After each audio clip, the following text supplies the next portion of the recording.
Donc, je m'appelle Hugues Trompé-Bagnard, je dirige un établissement implanté à Villeparisis en Seine-et-Marne. Il s'agit d'un complexe qui accueille un public âgé de 12 à 25 ans dans une dynamique d'insertion. C'est un interlocuteur supplémentaire, particulier, pour les jeunes qui sont pris en charge par Morfondé.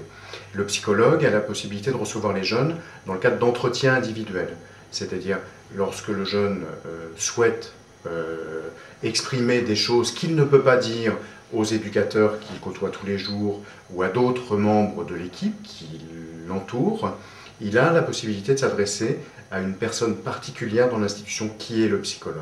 Les psychologues sont présents dans l'établissement, se déplacent même sur les unités de vie pour aller à la rencontre des jeunes. Ils ne se contentent pas de recevoir les jeunes dans leur bureau, ils vont aussi à la rencontre des jeunes. Les psychologues à Morfondé animent également des groupes de parole, ce qui leur permet d'avoir un petit groupe de jeunes et d'accompagner ces jeunes sur des réflexions autour de thèmes que les jeunes peuvent proposer. Et puis les psychologues sont aussi des soutiens aux autres salariés, auprès des autres salariés, voire auprès de la direction, concernant une observation du jeune, avec ce regard technique du psychologue, et une information qui peut permettre aussi aux autorités qui décident des orientations des jeunes de disposer d'atouts supplémentaires pour faire le bon choix, prendre la bonne décision. Alors on touche au b.a.-ba de la profession, du métier de psychologue.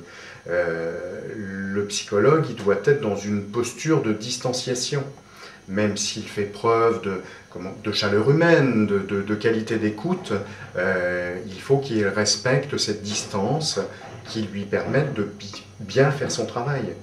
Donc c'est à la fois la qualité essentielle qu'il doit avoir, et en même temps ce qui serait du défaut majeur à éviter que d'aller brouiller les cartes en mettant en place une relation de trop grande proximité avec les jeunes.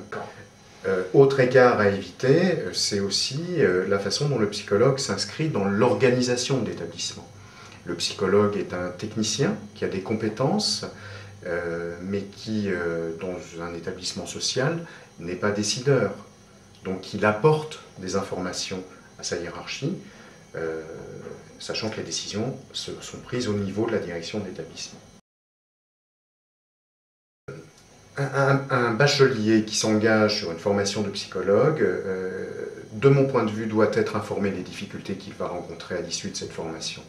Donc il faut, pour s'engager sur la formation, avoir véritablement le goût de l'étude de ces questions autour de la psychologie. Pour que ça participe déjà dans un premier temps à un enrichissement personnel.